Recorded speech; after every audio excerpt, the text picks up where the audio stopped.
Hello po guys. Ganito po. Ito po yung ginagawa namin pag tumataas na po yung tubig sa amin.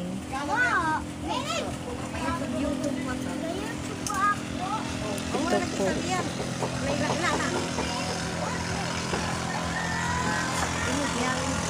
Pag tumataas na po dito yung tubig dito sa amin guys, nagpre-prepare po kami ng bamboo para may panglutang sa bahay namin. Kasi yan po guys, makikita nyo po yung bamboo dyan, tinutulak ni Uncle ito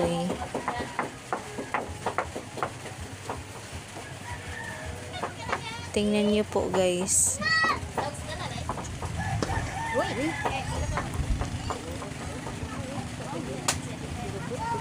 Nahihirapan po si Uncle Itoy dyan ng bamboo kasi mayroong bunot na sumabit sa bamboo. Yan po.